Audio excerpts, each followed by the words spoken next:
paz do Senhor.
Com a base da igreja.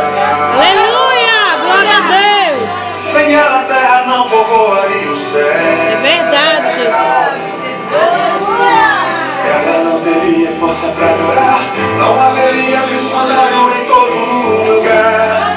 Mas o plano não deu certo.